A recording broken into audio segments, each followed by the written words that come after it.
triumph in the trap. This is for the dollar.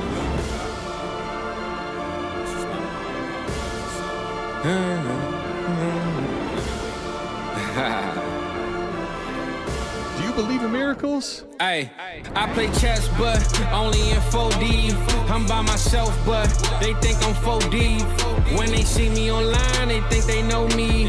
Go ahead, like or subscribe, you gotta show me. I applied pressure and they tried to reject it. Clearly ain't see I was a diamond, so they didn't accept it. Told me I was a failure, so I said F it. Might even start my own school and teach them a lesson. Yeah, I'ma call it South Harmon.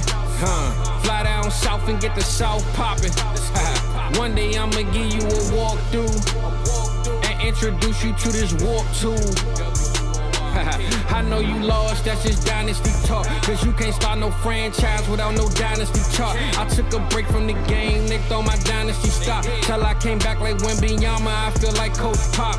I can't say that I'm the GOAT, cause you ain't gonna agree. But if I own my own farm, I can make the GOAT. Me, the ladies love the beard and they used to love the goatee. That's when I was a lamb, burning music on CDs. I wasn't born in 88, December 87, that was 16 days away. Might fly to Dallas, why not? I just got paid today. When I land this dirt statue, I came to fade away. Check the timeline for the stories and the play-by-play. My life a Patreon link, you gotta pay to play. I work 16 hours, boy, that's an 8 and 8. X Factor like Dez Bryant, my boy 88. Why dream light when you living like a heavyweight? This ain't a 1 week thing, we grind like every day. They know my destination, Devi, like I hang with Ray. If they ain't know my name, I bet they know my name today. Treat this mic like a ATM, let's make a trade today. Drop this on Fizzle Friday, cause that's my favorite day. And I'm gonna do it my way, cause that's my favorite way. They tried to put me on the shelf like I'm layaway. Told me it ain't no way, so I made a way.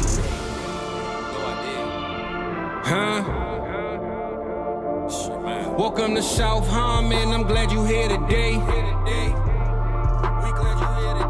Welcome to South Harmon, I'm glad you here today. Welcome to South Harmon, I'm glad you here today.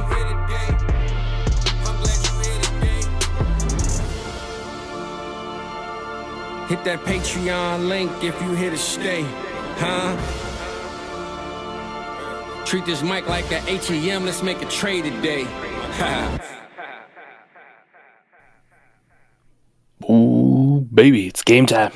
It's game time, baby. Let's get to it, Mike. I feel like the Bulls intro song should be playing. You should have that bull running through downtown Chicago, baby. Canton, I think you know what to do, so I don't know what the holdup is here, you know? South Harmon hologram, power on. Good job, Canton. Thank you. Thank you. A-Chain to the moon. Pour a scotch. It's game time. And LFG, Mike. We got week 4, man. I can't believe week 4 is already here. Neither can I. It's last night didn't start so well. As far as watchable, entertainment. Well, I mean, it depends what you're define that. I guess if the you Jahmyr Gibbs role going to somebody else is always fun. If you hate the Packers, I guess it was very enjoyable. Mike, remember when you asked me what was that? 2 days prior? Remember we were doing maybes? Mm-hmm. Can we at least say Jordan Love is not guaranteed back? Maybe. That's what I said. Thank you. I'll take that. That's exactly what I said, damn it. Maybe. That first half was fucking disgustingly brutal. It was horrible. Everybody's had bad halves, right? But that was hard to believe how bad it was. It seems like getting pressure to that kid is one of the keys to success against him. Well, Justin Fields' whole season has been like that. So. Fair. That's also fair. So we'll see, though. We'll see. It's a bad half. Let's just say that. All right, Mike.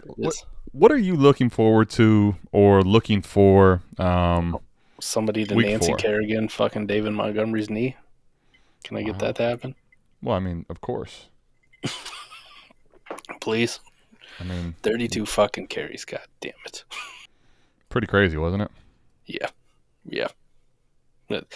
The most inefficient boom fantasy performance probably of the year. Do you think? I'm just curious on this one. Do you think that Campbell, after doing, the 12th overall pick to a running back like Gibbs, I mean, going crazy, like they won something, Mike. Like you would do if you got all kinds of money, like you won a lottery. Yep. Do you think they're going to give this guy 25 touches, 20 touches most weeks? Never. Well, you can't say never. They've already done it. No. Oh, you're talking Monty or Gibbs? You're talking about Gibbs, yeah. Like, never. Yeah, I'm with you. Never. You see what happens when you give DeAndre Swift touches. He looks like one of the best running backs in the entire league. Who would have known? Well, you know what's crazy, though, Mike? Who would have thunk? Campbell actually did give him the lion's share, if you will, once. All right?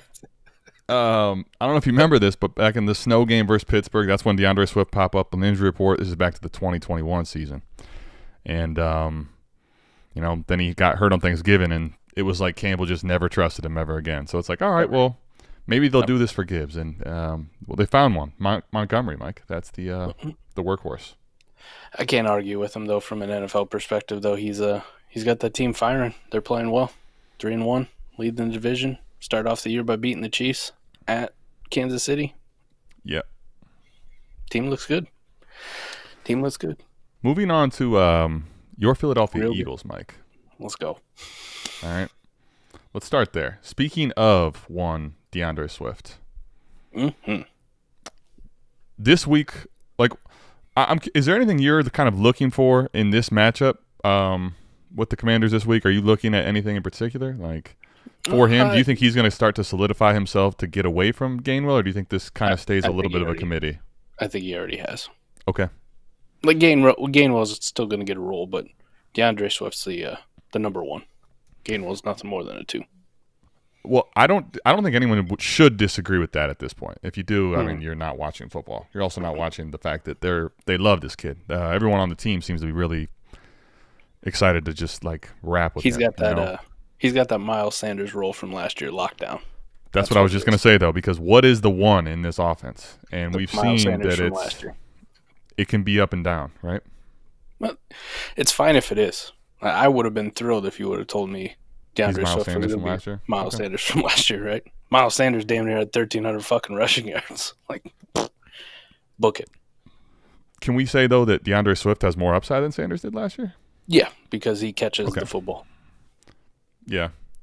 I mean, did Sanders have a game like DeAndre Swift did in his first full workload with the Eagles all last year? I have to go back. He's had some really good ones. He had some really good ones. I just don't know if he quite went that bananas anyway. Yeah, he did. Week 4 last year, 27 carries. Ended up with 156 total yards, 2 touchdowns, 30 fantasy points. So that's pretty similar to what Swift did, actually. Yeah. Yeah. Okay. He had a 21 carry game, 31 fantasy points. Yeah. He had another 21 carry game against Dallas. That didn't go so well, though. That was only 6 fantasy points. So that's what I was going to say. Can we expect a higher floor than Sanders had with Swift is the question I think that probably people want to know. I think you can expect a higher floor with Swift than versus what Sanders was last year because of the passing game. The passing element of his game. Yeah. Agreed. Yeah. Okay.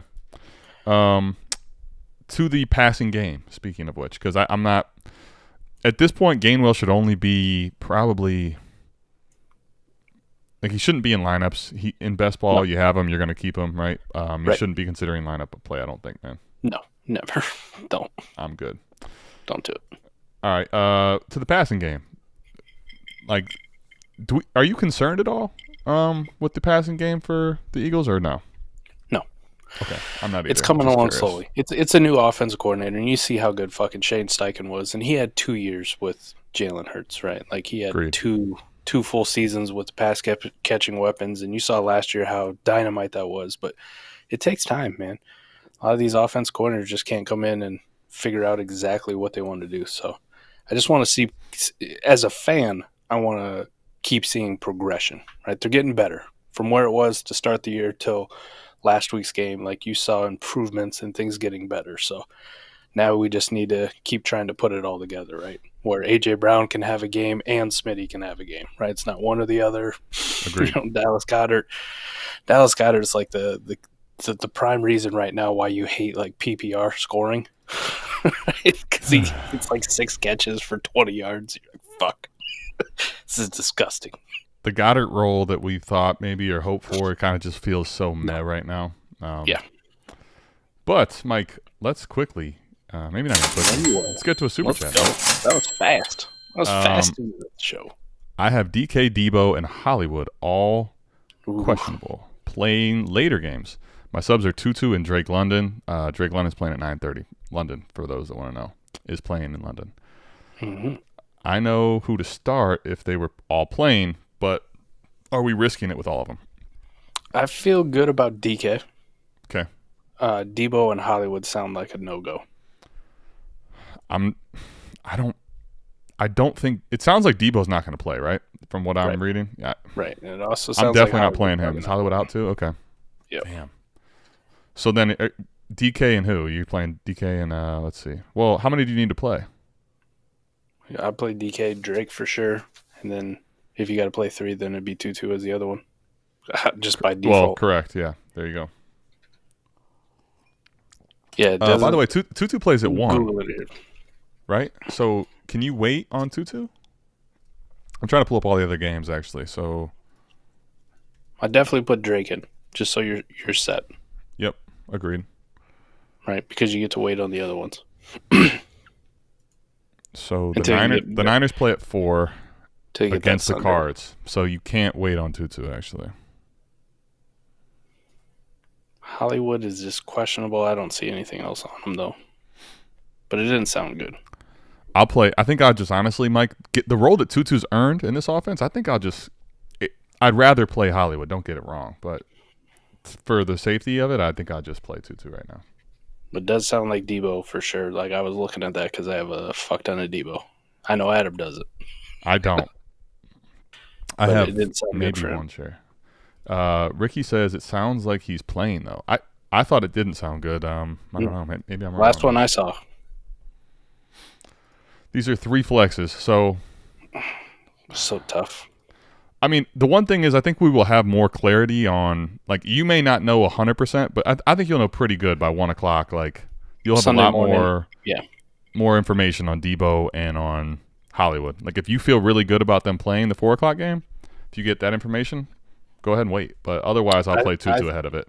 I think what I usually do in this situation, Adam, is like if I got question marks and it's Friday night, like I'll set some lineups on Friday night, but it's more of a precautionary so I don't fuck myself come Sunday morning. You don't ruin I'll set Drake, Tutu, and DK in, and then figure out Sunday morning. Like if I need to make adjustments, like, oh yeah, Debo's expected to play, Hollywood's good to go, right? And then you can make those final swaps. Yeah, I'm with you. That's what I would do too. I would put my lineup together right now with these 3, and then you can sub in before the 1 o'clock game for Tutu if you feel good about it. If I have my choice between all of them, right, like to play every single one of them, Drake and Hollywood would probably be the only 2 that I might swap in general. If I knew they were all healthy and going to play. Right? Agreed. Yep. Agreed. I'm starting DK no matter what. I'm starting Debo if he's healthy, and then your decision would come down to Drake London and Hollywood Brown for me. Agreed. Mike, getting over to the offense and the Commanders, how confident are you firing B-Rob up at this point? Not against this Philly defense. I wouldn't be. Well, I'm glad that you went there because I was going to say I feel very good starting B-Rob now. But this matchup is where I don't feel good starting B-Rob if I have better options. Like, I just don't. This defense is ridiculous against the run, man. Buffalo has a really good defense, but we've seen them be exposed already like a few times this season. And what they just did to the Commanders, I can only imagine what Philadelphia is going to do to them. So but I want no part of like running backs playing big-ass Jordan Davis and Jalen Carter. Like I don't want any part of that. That's you remember the old Vikings from like the early 2000s, the Williams. I know Cody Carpentier is in here. Yeah, man. So he loved that. The Williams brothers. The Williams for sure. Wall. Let's go. Yeah, that's kind of what we got going on here. Like I don't really fucking want anybody who's gonna run up against that Eagles defensive line. Like it's disgustingly good. I would say there are it is going to be a rare situation. There are a few running backs where I'm saying that matchup doesn't matter, right? Yeah. Like they're out there, right? Like when Tony Pollard plays against them, I'm gonna play him. When CMC like those type of matchups, I'll play. But like it's gonna be few and far between where I'm thinking, maybe I want to sit this guy. Personally, I mean, that's where I'm at with this team. All right, switch over to the passing game because honestly, my question is this, Mike: is it? Let's just look at it though objectively, like just so you know that I'm not blowing smoke up people's asses, right? Week 1, Ezekiel Elliott was the leading rusher with 29 yards. Zeke, leading rusher, 29 yards. Remember when we were really high on Ramondre, right? Week 2, Alexander Madison, leading rusher, 28 yards. At least I feel like he's not that good. Sorry, Cody. Cover your ears. I don't feel like he's that good, but I get your point. Like, let's keep the theme going. What about week 3? Rashad White, 38 yards. A little better. A little better. The best of the bunch, right? I don't want to fucking start. Can we get B-Rob to 40? Ooh. And if you do, who gives a fuck? All right. Do yourselves a favor and just avoid starting Brian Robinson if you have better options. I'm with Cody on this. He says B-Rob still makes my balls hurt in the starting lineup. And that's a two-parter. I like that. I like it being a two-parter. I think that's it's not a super chat, but it's about the same. Pretty good. What part of your balls? You know, like you got that epididymis that goes around the ball. Like sometimes that gets inflamed and it hurts. I'm gonna say the blue part. Okay, the blue part. I was just curious. The blue part. Terry, Mike, and Dotson. Passing game. Is it much better? I mean, it's gonna have to be. Like, well, I guess what I'm saying is, for fantasy lineups for people starting. Are you confidently starting Terry and Dotson this week? I'll start them because both of those guys do end up occasionally playing in the slot and being matched up against the worst part of the Philadelphia defense is kind of appealing because they're wide receivers, right? You know, 140-yard catch, and all of a sudden you're like, hey, wasn't that bad of a fantasy day? When you're Brian Robinson in the running game and just ramming yourself up there for a yard every time and then falling down and then punt, not as great. I like this call by Fizzle here. Better sell your Howell shares now. This town will be screaming for Brissett next week. Could be a rough day for Howell, right? And Brissett would also get his ass kicked too. But Brissett's not playing versus Philly, and I'm not saying he's going to be good. But he'll get the Bears and the Falcons defenses, and then everybody will think he's the greatest thing ever. Even though Sam Howell's out here playing against the Eagles and Bills. Don't let that be headlines, Mike. Jakobi Brissett played so well in that Cleveland offense last year. Here we go. Here we go again. Stop it. All right. I'm still starting Terry and Dotson. You know, if they were already starting, it doesn't worry me too much. I would say if you have the only way I'm sitting them is if I have like basically equal type receivers, and they either have a better matchup or I'm just not that confident in this offense. So, to your point though, if they're already in my lineup, typically, I'm not taking them out. I'm not taking them out in this matchup. You probably bump them down your rankings just a little bit, but nothing crazy. Right. In a tiebreaker situation, I'll take the other team. But it's not like the Brian Robinson. Mike, does this continue with Keenan Allen? Is my question now, because why not? Dude has been unreal, man. He is. Why not? Let me ask you that. This is kind of feeling crazy for a lot of people that have been, Dynasty all the offseason. Is there a scenario where Keenan Allen finishes wide receiver 1 for the year if he stays healthy? That last part, you hit it. If he stays healthy? You have to touch that because this is a guy that got hurt quite a bit. Wide receiver 1 overall? Or just a wide receiver 1? Overall. Yeah. He's still that good. And this offense, Justin Herbert, he's in that CeeDee Lamb role if you want to kind of do a 1-for-1 between the Dallas offense from past and Chargers offense from now. I like this. Keenan Allen's fucking good, man. But, like you said, if he stays healthy, I'd tell you yes. But I don't know if he will. And I don't think anybody would really want to project that. But the reason I frame it that way is because, Mike, in lineup, I'm going to have an idea of what his health is going into the week, every week. Yeah. There's Mike, I mean, I feel like at this point, health is the only thing that we have to know for him to be a wide receiver one. That's happening, I feel like. Right? The overall one, that's kind of crazy. But I think it could happen. Mike, this guy is right now, depending on your scoring format, already there. It's just going to be a matter of can he stay healthy, I think, is the big thing. He's old. He's had plenty of injury history, but, man, he's balling right now, man. The point I'm making here is this guy is on an elite level right now. I hope just like during the week they just, like you don't need to practice. You're fine. We want you to. We don't want any soft tissue injuries. Just you stay under there. Just do some light sharp. jogging on the side. Sharp. Get on the stationary.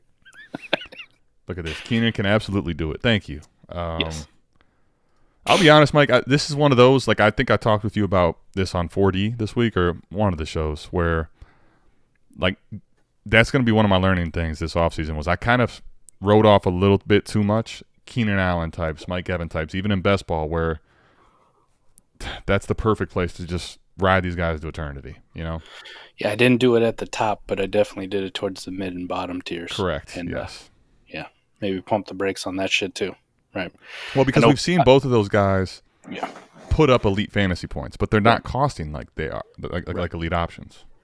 My big ones I was fighting for at the top, DeVonta Adams, Stephon Diggs, Tyreek Hill. Oh, and, this is a good question. Kind of ignored them. Is this a yes?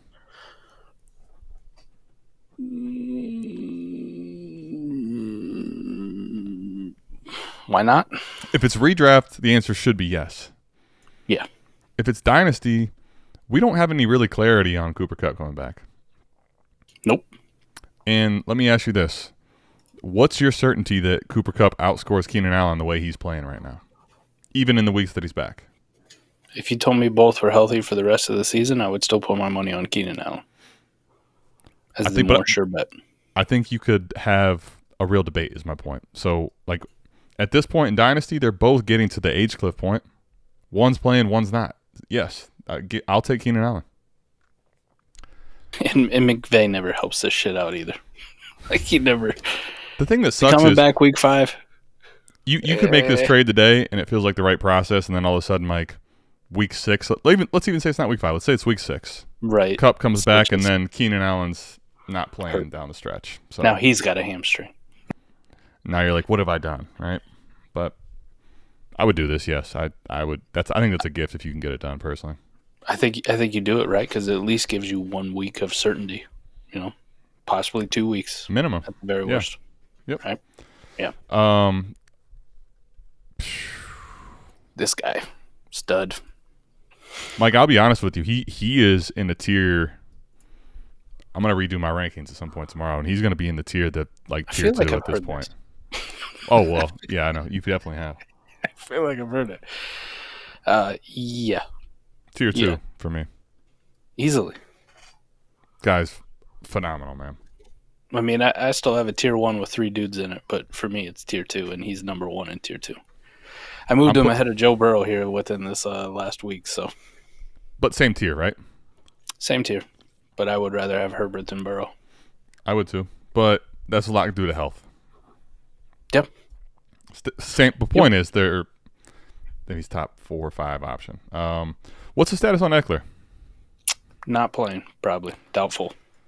Man, so frustrating. I saw he was not likely to play, but I didn't know if there was any chance. He was back at practice at a limited capacity, and I got fucking excited. And that's same with me. I was thinking, all right, maybe he's playing in. There, he's going to sit on my best ball bench again. Listed as doubtful, and I thought I heard an injury guy say, when they're listed as doubtful, that means there's a less than 10% chance they actually suit up on Sunday. So just consider not having them.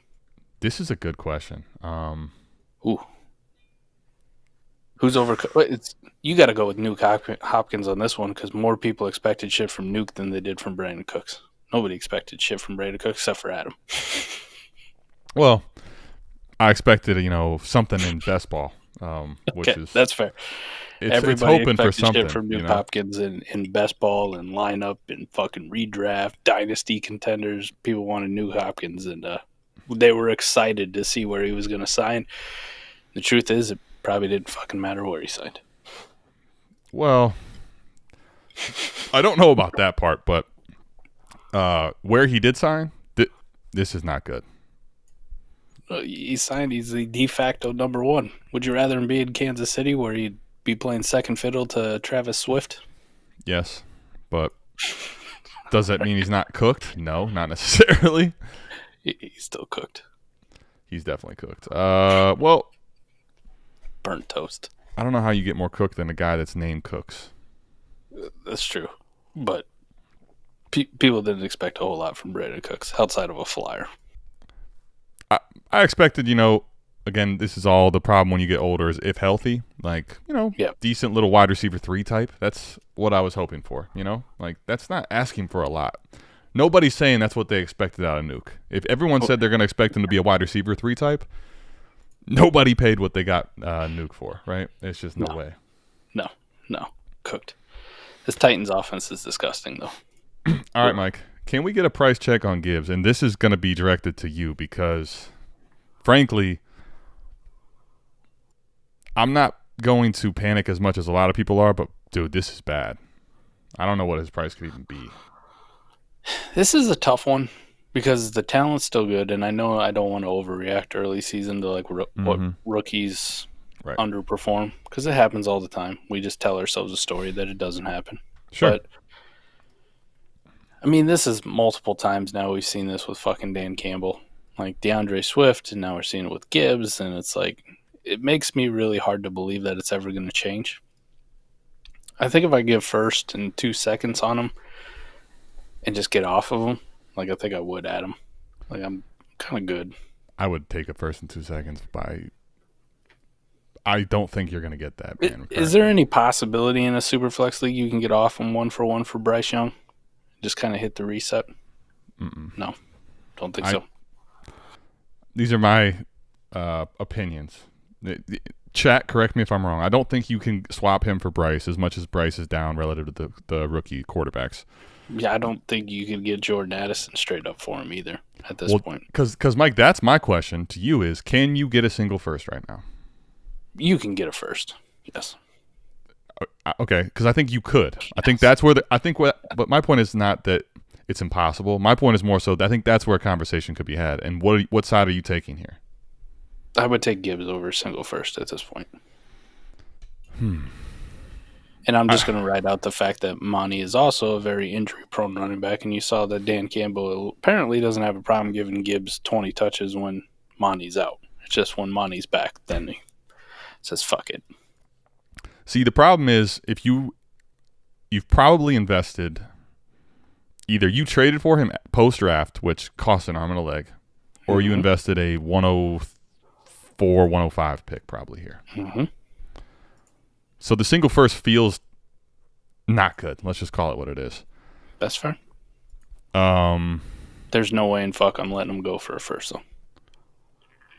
Ever. My point is if I have him, I don't want to take a single first unless I feel like I can bet against. Like that team is really worth betting against. I might as well just kick myself in the balls. But the question is, Mike, I'll ride him into the fucking ground before I deal him to anybody for a first. And would that kicking in the balls be worse than trading him for a first now is the question. Nah, the kicking in the balls would actually feel better. Actually feel better. Here it is, man. South Harmon, the place where kicking in the balls feels better. All right. Call it what you want. Like, even though people are upset about what it. What about a first and a second? Would you take a first and a second? Probably not. I think I might. It would depend on where the first looks and stuff like that and what my team construction is. If it's lineup or best ball. That's fair. I think I could have a serious discussion taking that there because I'm just, even if I feel like I'm losing a little value, I'm also not getting out of, I'm not hemorrhaging a shit ton of value. So that's where I'm at. I don't know that you can even get that, man, to be honest with you right now. I think people are going to be pretty down. So where are you at first? Like, I think his value currently on the market is a single first, and for me, I'm not going to sell for that. Okay. First and a second. First and a second, I think, like I said, in a certain scenario, I would sell for that, yes. But it's got to be a pretty damn good scenario. Because we're on opposite ends of the fucking spectrum here. So I'm going to pull up Sleepier here, and I'm going to look for all the Jahmyr Gibbs shares that you have. And send them. I'll find the one where I'll take it. That's fair. Let's do it. This is like the Puka QJ trade. Listen, you give me a first and a second, Well, just know it better not be yours, or it better be a. Ooh. The scenario has to be I like the first enough. Right. It's middle-ish enough, and my team has enough running back depth to afford to just let him go for a first. What about an IDP 101 first? Of yours? Yeah. Yeah. You know where the IDP league, like how valuable those firsts are going to be. Let's do it. We could go 1 for 1, straight up. 1 for 1. Let's do it. We'll do it. We don't got to do it live on air, but I'm going to remember that. I'm bookmarking this. Why don't we do it live on air? This is a question that gets answered. I'm pulling out the South Harmon phone. This is a question that gets answered. All right, Gerard, you know where to go and where to get your answers. And here's the thing. By the way, we give you live analysis. I finally got an iPhone. It's my new work phone. Oh, this is where it starts, though. That's how it starts. I don't know how to use the fucking thing worth of shit, though. Like, I can't find Mike, I will admit to you, when I got this computer and when I got into Mac, I told you I was a fish out of water. I'm like, this feels really bad. But then when you get used to it, I'll tell you this, Mike, if you use that phone enough, you'll never leave Apple. The problem is right now you have to keep yourself in the mindset of like, I hate this thing. Right. And if you do that, you won't switch. We got another one in Arkham we can get done. Gibbs' shoulders are concerning. Are you? Oh, he's backing out. He's not sending it. Look at this guy. I sent it in IDP 101. Yeah, okay. 1 for 1. You're going to other leagues. Okay, that's fine. I was looking at all your shares. One of them I'm not buying because I'm a dumpster nuclear rebuild. Not gonna happen. Done. Never. Gibbs is gone. Just like that. What this one? Do I got? I want Scott Connor's opinion on that. By the way, IDP trade. I'll send a first and a second in Arkham Asylum for it too. Yes. By the way, we did buy out Steve Jobs. We did. Mm-hmm. When? I've been meaning to talk to you about this, Mike. This is an off-air thing, but this is a big purchase. Mike, when's the Wolf shirt coming? Wolf shirt. Ooh. Adam, you want to give me a good wolf graphic? I'll put that shit on a t-shirt. Can we get you to... We need a Mike expression face on it, too. Like, the opposite of the excited, remember? We could make it a series, right? Because we could also do the one where you go, pass. I love this. I think we're getting somewhere. All right. Let's get off of this game. Well, real quickly, Raiders. Any Raiders you want to play in this game at all? DeVonta Adams. Well, okay. The obvious, right? But with you. I'll play Josh Jacobs. At some point, it's got to come back, right? Some point it does. You saw a little bit last week. Yeah. Well, yeah. Can I tell you when it would come back? What? Hashtag number analysis. When he gets this 28 back, because this new situation and that it's not the number actually, it's this new situation is not last year, man. I don't think people realize it. It ain't. This offense is not that good. Their quarterback stinks, and their offensive line's not that good, man. Well, so here's the one thing. It's against the Chargers, and they made Alexander Madison look pretty competent last week outside of a fumble and a drop pass. So start Josh Jacobs. Hashtag analysis. There you go. So I would agree there's probably some spot situations where the defense is not that good and you can fire Jacobs up. So this would maybe be the week, but maybe he just needs a little momentum. I think we need more. I think we need a price check on Jacobs personally, Mike. That's where I'm starting Jakobi Meyers too, right? Like Adams, Jakobi Meyers, start him. I'll tell you what, man. Corey's out here making sure that people are living. And, thanks, Corey. I didn't need this, but I'm happy to do it. You know, he really wants to. The super chat we needed, by the way. I'm not talking about that. We absolutely needed that. The shot I don't necessarily need. Yeah, he did. He needed it. Pick yourself up, Corey. I get to play golf tomorrow for the first time in a long time, so it's all right. I'll just go out there, hair the dog, right? Let's go. Let's do it. Yeah, I will play Jacobs. I will play Myers. I will play DeVonta Adams. Agreed. I don't want to play a Raiders tight end.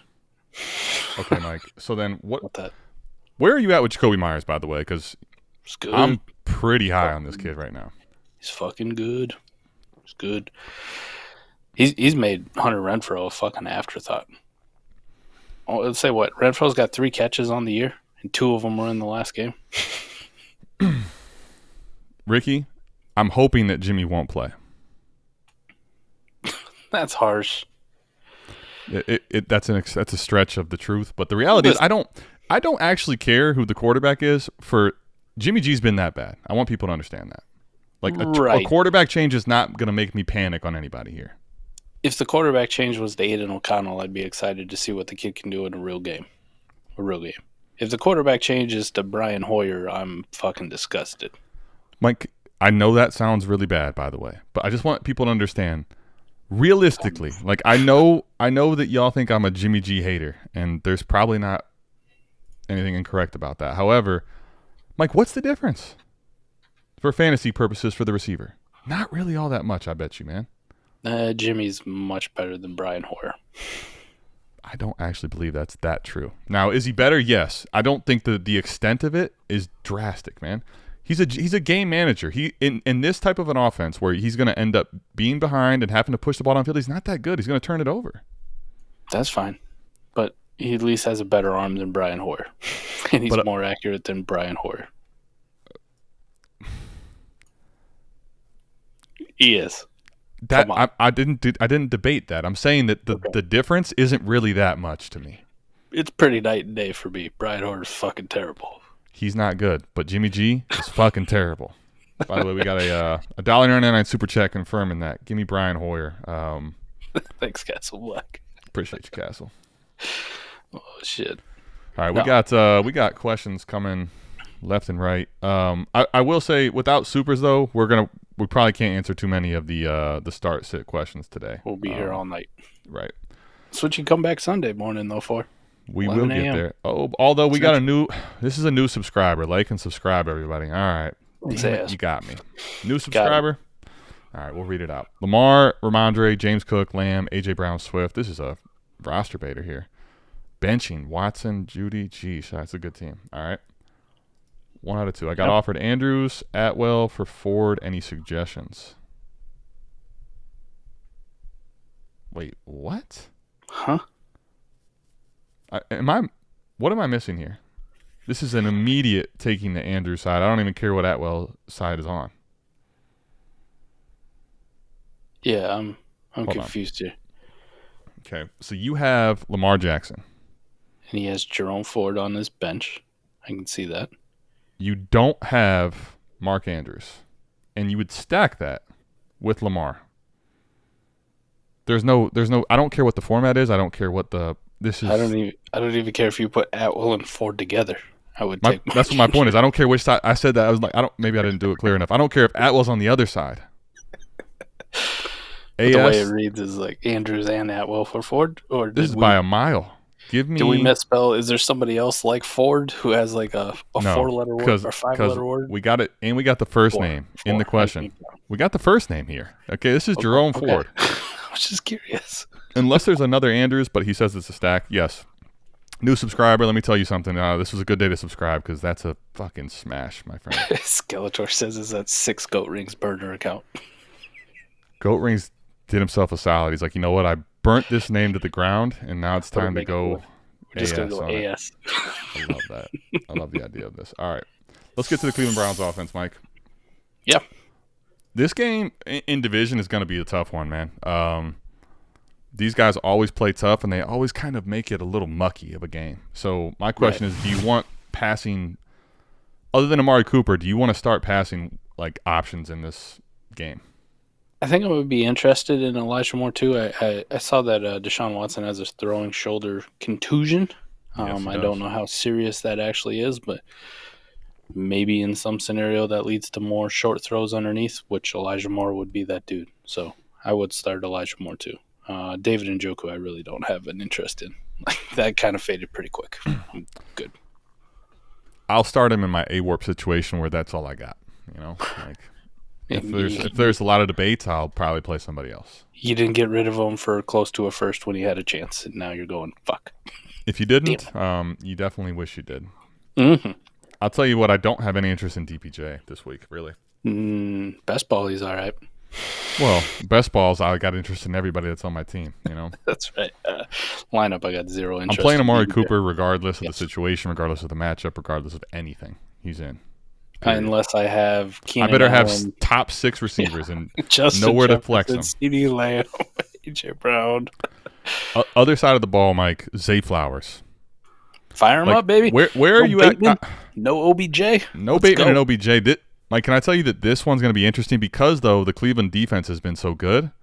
So you have the combination of opportunity increasing, but the defense is really good. So, the reason I bring that up is if Zay Flowers has a really solid week, let's call it last week's. What was he? 8 for 64 last week, right? Yeah. Yep. If he did that again in this game, Mike, possibly get a touchdown, I'd be like, man, this thing is for real. It is for real. Zay's good. I'm just saying, if he has a good game this game, that's going to only. Oh yeah. Really, talk about the balls. Be fired up, buddy. Be fired up. Listen, I want to see Lamar and Mark Andrews get back to being Lamar and Mark Andrews. But this week, like you said, is going to be a tough one to do. But I can't ever bench either one of them, so they're in my lineups. I like this if question. the Cleveland defense is going to look bad one week, wouldn't you think it would happen versus Lamar? I like this question. Can we get a super chat, T-Rock? Because this is right after. He says, "What up? Just now leaving birthday dinner. Spent way more money than I thought." Oh yes, T-Rock, you haven't spent as much as you thought because you didn't drop a super chat yet. So when that happens, then you'll spend more than you thought. Just playing, by the way. Happy birthday, buddy. Whose birthday dinner? His birthday? He's saying he didn't leave a name, so could be. Typically, you would say someone else's birthday, but it's T-Rock, so I'm not going to make any I'm not going to infer that anything happened here. Well, if it's T-Rock's birthday, happy birthday, and if it's not T-Rock's birthday, fuck you, T-Rock. But happy birthday to whoever's birthday dinner you were at. Mike, I'll be honest, I'm almost the other way. Like whoever's birthday it is that T-Rock's on, I'd give them a happy birthday. That's fair. That's fair. Come on, T-Rock, be a G. Cody's telling him. Cody's got you. Listen, when Cody gives you advice in the fantasy football space, you just do it. Period. So T-Rock, we're waiting with open arms. Let's get to the next game, though, Mike. Arms wide open. Okay, man. I'm genuinely curious your concern for Derrick Henry right now, just because of this offense. Speaking of the cooked situation with Nuke, he looks cooked. God, this offense looks really cooked, though. He looks cooked. But I tell you what, I'm not gonna bench Derrick Henry yet. I'm not gonna panic trade Derrick Henry yet. No, because every time I think Derrick Henry's fucking cooked or he's done, you remember a couple years ago, he's got that foot injury. He's never coming back from that. 260 pounds. We talked about this 2 years ago. And you know what we said? We said, you even said this. You're like, I'm basically going to fade Henry for forever. But what's probably going to happen is I'll do that so long that then I'll never want to leave, and I won't leave when it's time. Here we are. Here we are. I think there's a scenario, Mike, where he's still a tank, but the offense isn't good enough, and he's also still breaking down a little bit. And I don't think the upside's there as much as it once was. I'm not saying he's not still going to have some great weeks. He's still getting plenty of volume. They still want to build this offense around him, but what does that mean? A lot of times, a lot of mediocre crap. I'm still with you, King. At least one more week. Get him off. At least one more week. I got you. Tajay Spears show? Not. No. Get the fuck out of here. If Henry ain't it ain't Tajay. All right? Not yet. Sure, they ain't Tajay. Treylon, speaking of not being cooked, but what does that mean? Are you firing Treylon up at all this week versus the Bengals? No, he's out. He's already been ruled out.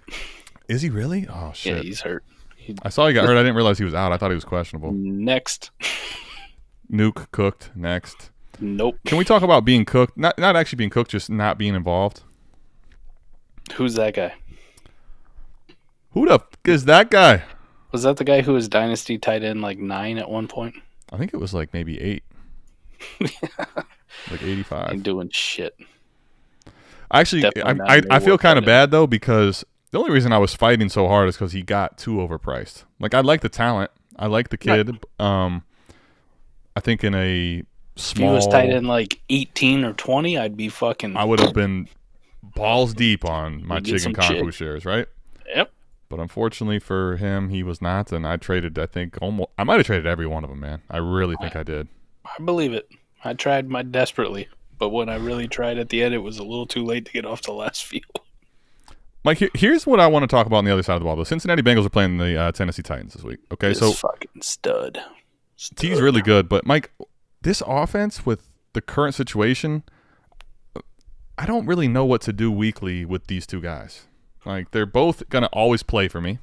Right. But I think we have to understand that there's a little more of a cap on the Cincinnati offense than there was in the past right now. I just love that people hate T. Higgins because once upon a time he started a game and played one play and then came to the sideline. And forever since then, he's the only wide receiver in history to come out and fuck you. Chig on a milk carton. Oh, no. I mean, like you would think T. Higgins is the only wide receiver out there that, has like 3 catches for 20-yard games. You would think he's the only fucking one to ever do it. It's amazing. Well, Mike, he is. You didn't know that? My bad. Must not have been paying attention to the volatility at the wide receiver position since fucking forever. He's still an auto start for me. I think people are. Yeah. I think people are going to be they're going to your point, they're going to overreact when he has down weeks every time. The fact that he had 2 touchdowns in a great game the week before, that's eternity ago, Mike. Nobody shits their pants when Jefferson comes out last year and goes 43 and 77. No one gives a fuck. Mike, well, go to Jamar Chase for the first couple weeks and no one gives a fuck. Yeah, Jamar Chase bye. 43, 29, 29, 32. Nobody was like, fuck, I'm never starting Jamar Chase ever again. Look at this fucking shitter. Rank them. Burrow, Richardson, Cousins, rest of season. Whew, this is really tough. Dude, if fucking Koopa hadn't come out and dropped that warp predictive bomb, listen, I tell you, the fucking Cousins thing is stupid. But, Adam, I might go Cousins, Burrow, Richardson, rest of season. How about that? Captain fucking Kirk is awesome.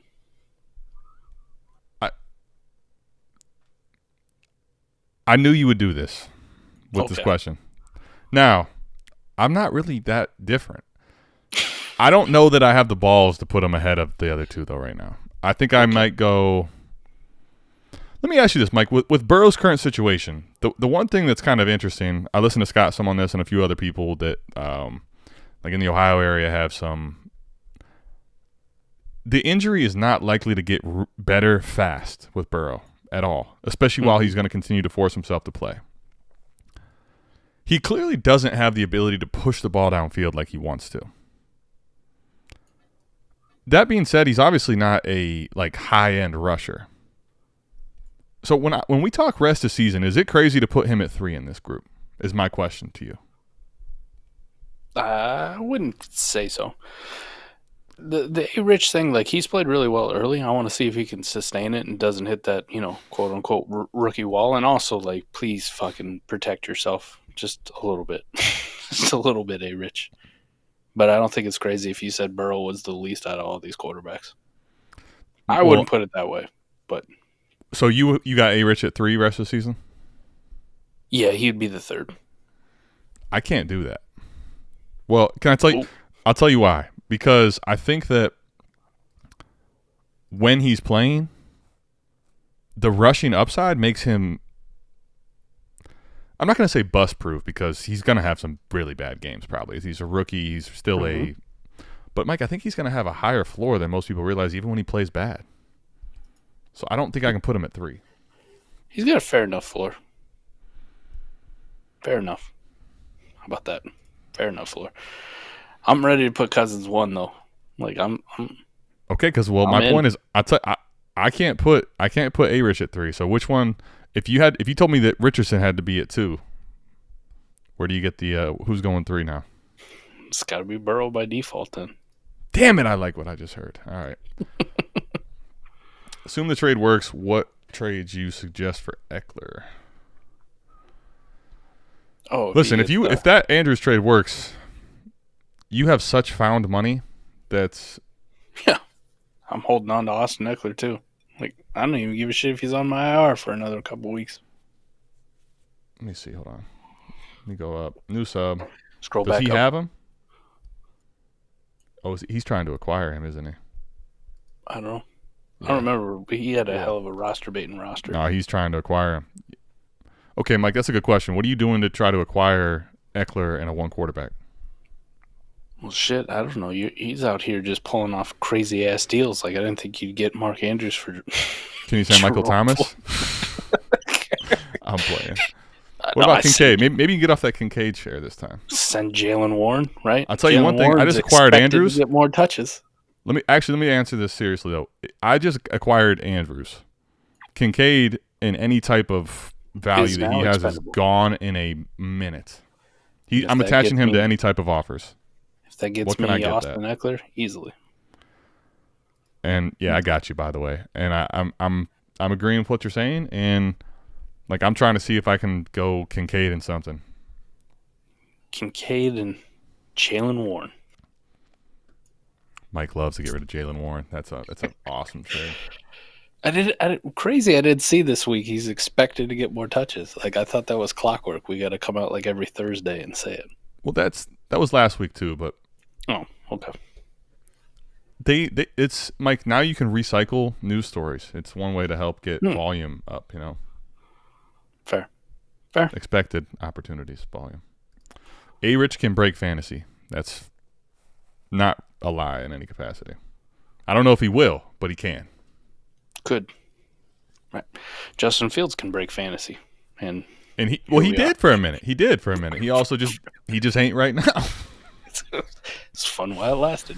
For everybody panicking, which I'm not saying you shouldn't, just remember last year he broke fantasy down the stretch. So all right, let's get some of these games before we just turn this into a complete clusterfuck. Right. All right. You know what, T-Rock? Happy birthday. But that trade T-Rock did for Marvin Mims was fucking god-awful, by the way. Why did you do that, T-Rock? And he comes to me like asking me to send him 2/3 for fucking Josh Downs, and then he goes and does that, and I'm like, why? A-Rich versus this Rams team, Mike. What are you thinking? Break fantasy? I don't know. Rams defense isn't that bad. I agree. It's also not that good, though. Well, it's not. I mean, it's not on the level of fucking, hey, we got to go out here and we're the Philadelphia Eagles, right? That's a hard level to get. Jesus. Okay. Thanks for the nice flex. We all know that no one's the Philadelphia Eagles, for God's sakes. Well, I mean, the Cleveland Browns are close, for sure. I mean, I appreciate the compliment. I'm not ready to go there yet. I think they're a good defense and they're coming along. The Steelers, besides their run defense for like one game, have a stake in it. I'd say the Bills got a good defense. Like, the Rams are fucking god-awful and horrible. They're not the Titans. I don't look at it and go, fuck, start everybody who's played the Titans. It's probably good. So, I don't know. I don't know if he'll break fantasy, but he'll be pretty good. There's some good matchups this week, though, like some juicy quarterback matchups. And you see the hot streak Kirk Cousins is on. I wouldn't say he's going to break fantasy. He's not going to do it, guys. All right, we're just going to. I'm not yet. Jesus, fuck. He's not going to do it. Just got his bell rung. Bump the brakes. He's still a rookie. Jesus. This is what we What? He's played the fucking Texans and Jags. Come on. And now the Rams. Don't start acting like this is the old Rams defense, all right? That's my point. Different they stink. Categories. Downs needs to be sat. If you have any thinking of playing Downs with A-Rich in the lineup, don't do it. Yeah. That was fun when Gardner was in there. Gardner's chucking that ball around, what was it, almost 50 times? That's a different deal, all right? I'm starting Michael Pittman and Michael Pittman alone. What'd you think of Puka's week last week, Mike? We didn't really get to touch this because it was a primetime game. Wasn't that great? It definitely was not, right? It was more back to earth. But at the same time, 5 catches, 72 is like, if that's your down game, right? Like, we're pretty happy. It was a great game if you're like a really big Puka believer. Like, even when Kupp comes back, like Puka was still going to be like this Robert Woods to Cooper Kupp from a couple years ago. Yep. Like, if that's what you thought, this was perfect, because now you have an opportunity where people go, oh, it wasn't 20 targets. Fuck. Apparently he's not a wide receiver 1 in Dynasty. Fuck me. Sure, I think given it was a primetime game, the Bengals defense is better than the Rams defense. I almost lost the IDP 101 league because of that Bengals defense. Fucking. And I think Hendrickson. If that defense is keen on you, and you still go for 5-72, my Puka. Obviously, to your point, it's not week 1 and week 2. All right. No. But I'm pretty pleased overall. What I'm alarmed a little bit by, I'm not going to get crazy, but Kyren didn't wow me at all this week. No, he was pretty mid. What are you thinking in this matchup then versus the Colts? He should be fine.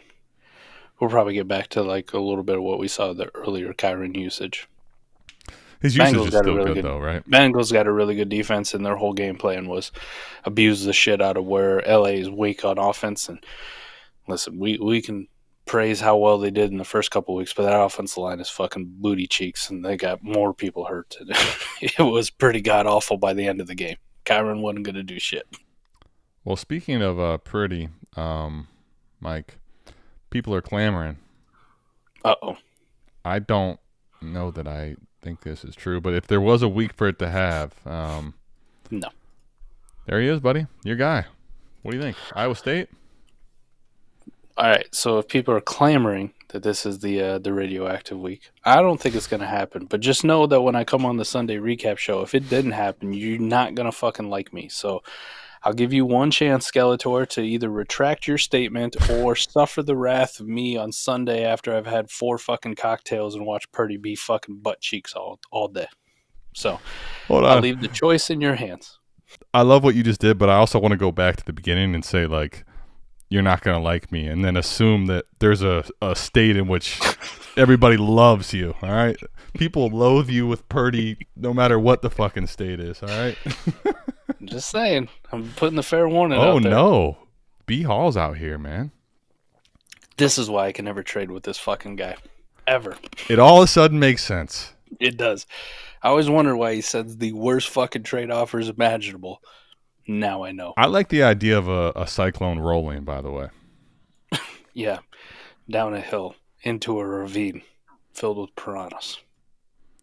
I'm with Cody. Butt cheeks do sound nice. It depends on whose butt cheeks, man. My butt cheeks are not nice. Sheesh. Holy crap. I mean, they're firm. Don't get me wrong. But they got a lot of hair. They're not T-Swift. Yeah. They probably smell. Oof. CMC, Mike, the usage right now is through the roof. What you want to have, right? From a RB1 in Dynasty.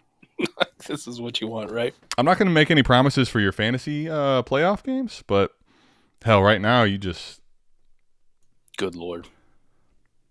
Like he's on pace. He's on pace to get the most touches he's gotten since the rookie contract by a landslide. The questionable decisions by San Francisco continue. Or it really just signifies that they ain't fucking bringing him back next year. So I think this is more of like the Rams. It's like, listen, the consequences will be grave, but we are winning at all costs. We're going for it. I just hope that in their plans they do realize that they probably will need him for the playoffs at some point, and don't kill him before then. But That's doesn't true. seem to be Fizzle's the case. Right. CMC ain't butt cheeks. That's timing might have been a little off. He's actually a very, very beautiful man. He's got the blue eyes, the blonde hair. He's jacked to the tits. What do you think about Brandon Aiyuk? He's back, baby. And if there's no Debo, are you firing him up? If there's no Debo, holy Santa Claus shit. Well, I think that's the big thing. Because I'm firing him up regardless, but with Debo I'm firing him up there's if he's back. I'm firing him up if he's back regardless. Opportunity. I will say, though, I will not fire up George Kittle if I have a similar option of Brandon Ayuk's back, because those splits have been fucking ridiculously not good. That takes a lot out of the Iowa guy. Go look at the splits with Aiyuk and without Aiyuk, and the George Kittle thing is I'm not good. here to fight you on this, okay? I get you, all right? Don't Don't bite me either. Listen, you'd be like that fat kid with like 2 delicious chocolate treats in front of him if your choices were Dallas Goedert or George Kittle this week with Aiyuk back. You'd be like, I don't know. They both suck. Pass. I love that there's David and Njoku. I love the fact that we even have 50 people in here with the type of analysis that Mike is giving right now. It's pretty good. It's Vodka Friday. Yeah, it's something. I had Fizzle Friday earlier in the day. Now it's Vodka Friday. I can't spoil it, but man, y'all have to listen to Monday's fucking South Harmon Spotlight, man. Trust me that I wasn't even there for it, but I have some insight that you gotta go check out the Spotlight series, all right? I refuse to spoil this, and it's hard to not, Mike, because I'm drinking and I feel like it was fucking awesome. You dropped the nugget in there on the Commander's channel today, but you got to go check it out Monday. Trust me. I think it's probably the only the South Harmon Spotlight's podcast only, right? I've never put the video out there. I think that might be the only one though. Maybe we do a short. Maybe we do a short. I think it's 100% a short in some capacity. Christian, if you're here or you're not here, you'll be hearing this part of the get episode. to work. Yeah. I spit hot fire. Nico Collins, Mike. Oh baby, a little bit disappointing last week, wasn't he? Just a little bit. Yeah, right. It started at least off a little bit. At least a little bit. He started off great. I think that's why it was more disappointing because he started off solid and then was like completely ghost. I think it's going to be tough this week because what Pittsburgh really does well, like their strong suit, is their pass rush. So if Pittsburgh gets out to a lead, like they're going to really tee off on Mr. C.J. Stroud, especially with the way this kind of offensive line is right now. Mm-hmm. But I do think there's at least opportunity for some garbage time with Nico Collins, Tank Dell, Robert Woods, however you want to do it. I'm not hesitating in like starting them this week. I'm just saying the first half might make you go, oh fuck, oh fuck, like he's not doing anything. Hey, I'll real quickly, if you're here, you're enjoying this, go hit the like button. Please, you guys are all commenting like crazy. Go enter the giveaway too. You got a couple days left. It's a good call, Mike. It's in the description there. That bomber jacket's going to somebody. Make it be you. You know. Win this one, and then we'll have another one coming up real soon. Mike, I think Damian, for me, is becoming a much easier sit than I've ever thought possible. And we talked a little bit of shit back and forth, right? But we are not as far apart as we like to believe on what we thought for Pierce, and I'm very concerned with this right now, honestly. You were right with your concern with Dameon Pierce. Now, overall, I look right because he still has an Achilles, and the other guy we were arguing about does not. Like, just here's the crazy part. Can I just, because that's true? Let me just say this though: if you were to tell me in the argument I was making, hey, J.K. is going to tear his Achilles in the opening week, right. I'm going to say, yeah, well, all right, you win. But here's the problem: we have a guy that didn't tear his Achilles, and nobody won. Nobody won. That almost means that Dobbins wins because he's out there playing and doing nothing. It does not. This is not a my point is bet. No, because here's the thing: you don't play Dobbins every week. You keep playing Pierce. That's the problem. And my point that I'm making here, Mike, is stop doing it. Don't play Pierce right now until you need to. Devin Singletary still sucks, so I can Singletary at least blows. By the way, he never was good. I was just worried he would take some workload, which he hasn't. And it doesn't fucking matter. It doesn't matter. Which neither one of us had right. We all lose. CJ Stroud is Mr. Garbage Time. Let's do it. Actually, last week he didn't have to do any garbage time. It was garbage time. He just blew that ass out, man. He took the Jags out. He was the one that made garbage time. He put the Jags into garbage time. But T-Law. He put him in timeout, man. He did. You're looking at Trevor Lawrence's daddy right there. CJ Stroud, Mike, is a rest of the season quarterback what? Ooh, I'll put him back in QB1. And I don't mean that as any kind of disrespect, but that's kind of where I feel he's going to end up at. You think he ends up like top 12-ish? Once Dak gets his head out of his ass, once Joe Burrow gets healthy-ish and they figure out what they want to do with this offense, I think you probably end up regressing. How about that? Regressing to back-end QB1. Who's mad about that? You'd be ecstatic. You shouldn't be, okay? You shouldn't be. Stroud's in Superflex leagues, unless I am absolutely God mode, Stroud is pretty much an auto start for me at this point right now. Yeah. Yeah, I updated my my rankings, unlike you.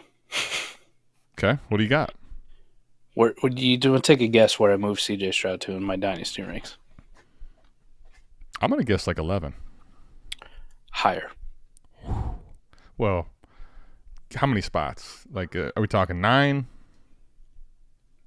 Higher than 9? Oh, that's crazy. All right, I'm out. What do you got? 8. Okay, same thing. That's fine. Same thing. 9 and 8 are same. Different, but same. But same. Same. Kenny Pickett. Mike, this is, I don't know. I did see a tweet. I can't remember who it was from, but it was probably the best tweet ever to describe Kenny Pickett. It was. And it's exactly how I'm starting to feel about Kenny Pickett, too. Because I defended the shit out of him, made you draft him last year. And then the whole 7, by the way. Well, that's pretty close. The whole team was like bad, and you're like, well, Kenny Pickett played well, but the team was shit. So, like, I'm really in on Kenny Pickett. And then he had a great preseason, and then the regular season he didn't look very good, and then last week he looked really good, but he also looked bad at the same time. Somebody said something like Kenny Pickett will make you believe that he's like the worst quarterback in the NFL, and then he will make like a handful of plays that will make you believe he's the best quarterback in the NFL, and there never seems to be in between. And I'm pretty sure that described Kenny Pickett perfectly for me, where it was like, God damn, you see that play that Pickett just made? Fuck, look how good he was. And then you see him make a play and you go, holy shit. Like, I'd take Jimmy G above this fucking turd. I don't know what to do with him. You and I have fought the Kenny Pickett fight right more than probably most people have. And I'll be honest with you, the amount of plays when you're talking what you just said of like, holy shit, this guy's unbelievable. There's a few of them maybe. All right. Because I think the comments aren't necessarily totally wrong. They're not totally right, but they're not totally wrong. A lot of my puking is because of the jersey he's wearing, but he made some really good plays last week against the Raiders, but it's the Raiders, so take it for what you will. Here's a real question: was Dak actually a quarterback 1, or did he just get there by default? Yeah, he was a quarterback 1. He had some moments. He was. I want to say it was a few. Go! Everybody, go look if you want to do this. And I'm not even a Dak stan by any stretch of the means. All right, Fizzle, cover your ears. All right, cover your ears. He's not the greatest quarterback, but Mike, his best season was fucking good in any year. Yeah. So, like, when we put the term "was he," like, yes, absolutely. He also used to run a lot more, which brought up his floor. Thank you. That's my point. But when you bring up the floor and the ceiling was doing well that year, like the one year he was quarterback 1 or whatever it was, I mean, he was unreal. Yeah. Now, more recently, did he get there by default? That is a serious question. Here's the tough thing for me with Dak. Okay. Early in the season, or early in his career, he was a product. In Dynasty, yes. I would trade Dak for Stroud even up, yes. In Dynasty. Oh, yeah. Fuck yeah. No question. Early in his career, he was a product of how great that running game was, right? Mm-hmm. Like, just how good Zeke, like prime Zeke in that offensive line was, right? And he wasn't asked to do a lot, and he ran the football a little bit. Okay? Let's pull him up, by the way. A little Dak. Let's get a hologram of Dak. I like having him run the football on my holograms, the old Dak. I want to say it was about 2019 or so that narrative kind of changed, and I think that's the one you're talking about, where he was close to being like QB1 overall. Mm-hmm. Where Dak actually started making the plays as you saw the running game regress. Right. And it was Dak. But it was the total package of Dak. Right. And then you saw 2020, you saw that horrific ankle injury. because it was right before that, and on the back of 2019, that he was in the quarterback one conversation. Correct. When he came back in 2021, he was good, but we were still missing that running aspect. And then he hurt his thumb right away. Remember? 2022 last year, you saw like real bad Dak, right? Bad decision making Dak. No real running. And no running, right? And he was injured for the first part of the year. I don't remember what it was, a hamstring or whatever the fuck happened to him early last year. Feels like forever ago, and then this year you're seeing like Jimmy G Dak. Yuck. Which isn't Mike. I like what you're doing, and I know that you're an Eagles fan, but come on, Jimmy Dak. No, I won't let you do this. Fizzle. Adam, he's I hope you got your 26. I know he is. Do you think he's going to be QB 26 for the rest of the season? He's QB 26 with a decent enough offensive line, a fantastic defense, and a dynamic running back in Tony Pollard and a number one receiver like CeeDee Lamb. Okay. So That's let concerning. Let me re-ask the question. I won't rephrase it. Do you think that Dak will stay at quarterback 26 for the rest of the season? No. Okay. Do I think he's a QB1? No. This question says was past tense. Past tense, fantasy plumber, he was. Once upon a time, Dak Prescott was a QB1. Fantasy plumber, if you want to re-ask the question and you want to say is, we're having a different conversation. I think he's more of a high-end quarterback too, personally. I would say right now, dynasty value, he's valued more than Kirk Cousins, and that should not be the case. I love this. We got Fizzle in the house. We call this Fizzle Fridays. Mike, it's no longer Vodka Friday. It's Fizzle Fridays. It's still Vodka Friday. I like this, man. Jimmy G Dak. The only thing that it is actually Fizzle is Vodka Friday, because what Mike's talking about, even though we have a fantastic comment right here that is poor timing, because I don't know how to say this person's name. Timo. If you want to spell it out, like the pronunciation. But I see that it's always in caps. Like he comments on America's Game Video. He comments on a few others. Yeah, I'll go back. Right. Yeah. I really appreciate it. It makes my heart smile every time I see that. See that pop up. I want to make your heart smile. Oh, well, this is easy, Dak. Like I would never do that to Dak. Fantasy plumber. See, what you needed was me to put that up there because what Mike's getting at here is he would rather have Jimmy G than Purdy. I just said Jimmy Dak. It's like a morphing of the two. Once we knew Dak, once upon a time. I'm sorry, y'all. I'm sorry. All right. Mike, let's get into two more games and then we'll get out of here. There's no way we leave without touching on the game of the weekend. Come on.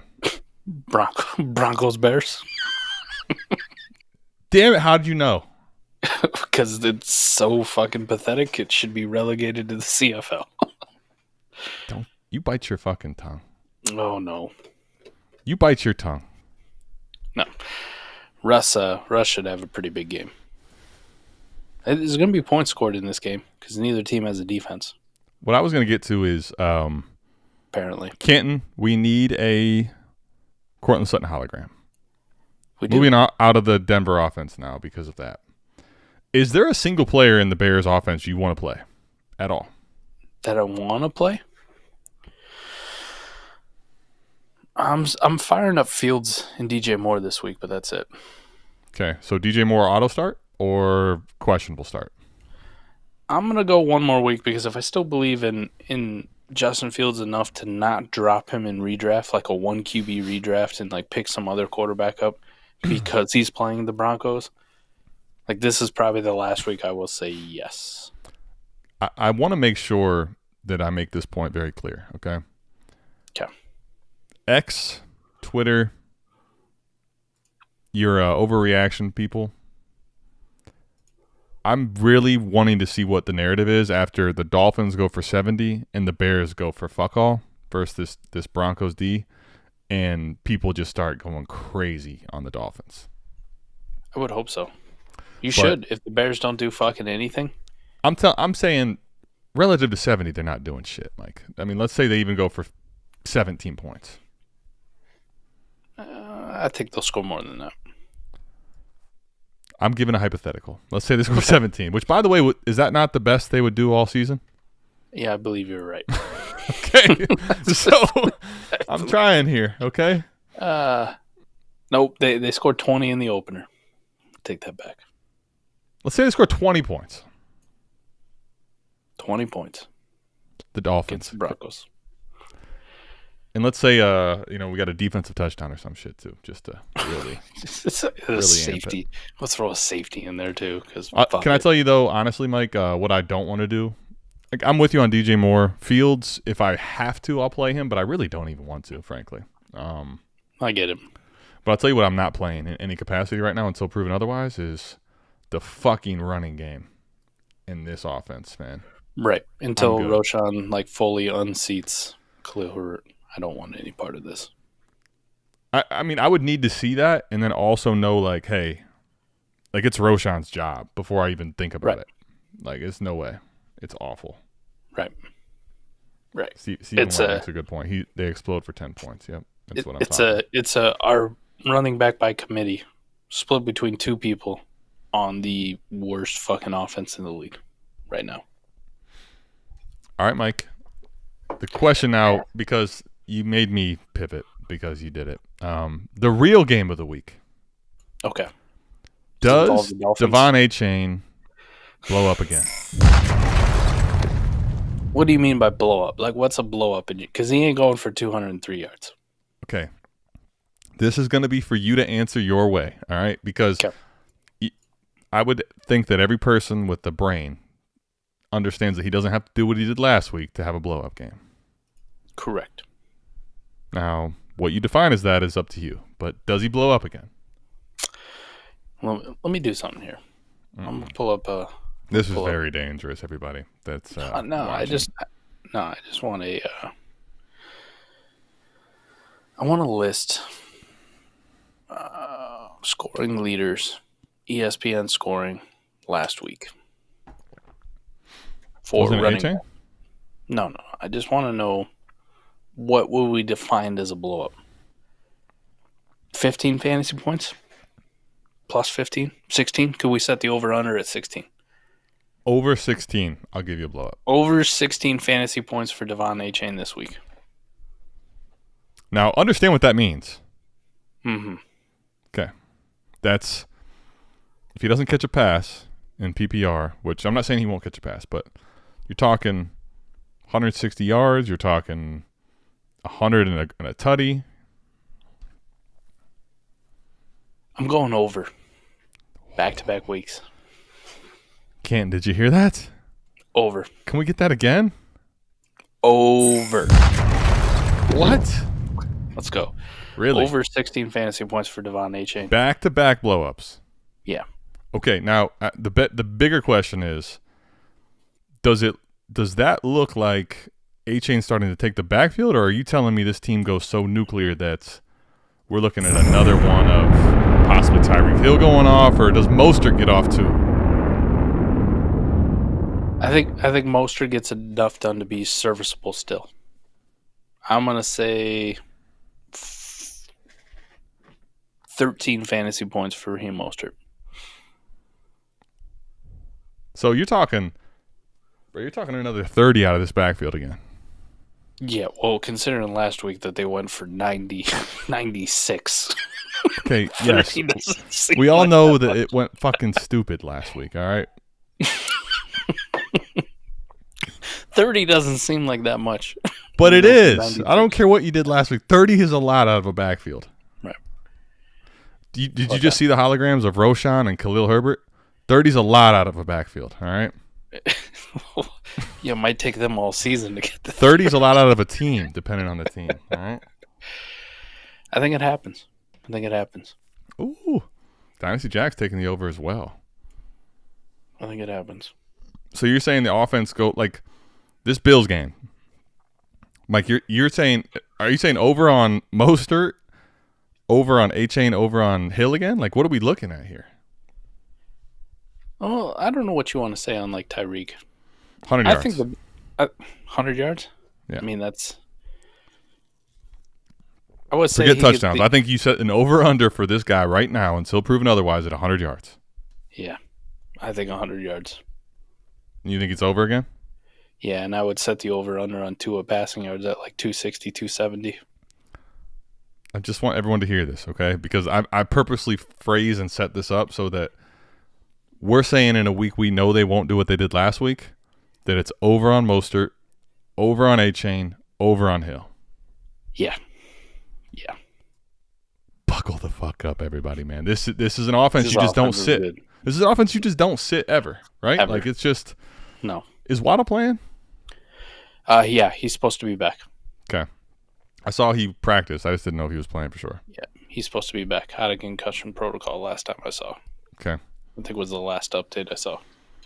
Mike, are you sitting Tua in any capacity in any Superflex league at all? Like, is there, like, can you do it? Can you go Mahomes Allen? What does it have to be?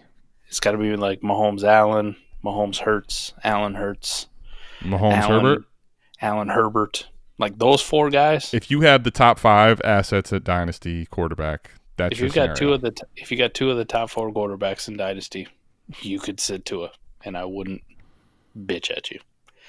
If you don't, and you ever sit Tua, I will. I'll fight you. Yeah, Mike will put his hands on you. He'll put the big I'll paws on you. No, I mean, but honestly, do you the reason I ask it though, Tua? Do you want to know where I moved Tua in Dynasty ranks? quarterback 7. 6, but you're fucking pretty goddamn close. Well, I know you put him ahead of Mr. CJ, so I did. it was kind of easy. I just did one spot ahead. Lamar Jackson separates the two. Like, I still believe Lamar. Please do something. I just want to make this point, though, because what you said, like, if you decided to start Tua ahead of anybody that's not named Patrick Mahomes, I'm not even going to fight you right now. Yeah, I probably wouldn't fight you either. Now, in Dynasty ranks, that's a totally different combo, Mike, right? But in a weekly starting league, lineup league, I'm not fighting you if you start Tua over anybody. So the point that I'm making is don't you fucking sit this guy. Ever. Please don't. Bills offense, Mike. James Cook. Let's get into the Bills offense. Do they track meet this game up? Is this a... Speaking of overs, does the over hit in this game to something stupid? Like, what are we looking at? Mute is what we're looking at currently. I'm going to pull it up. I want to see what the over is. And I just remembered I was on mute there, like right before it. It's Vodka Friday. 53.5.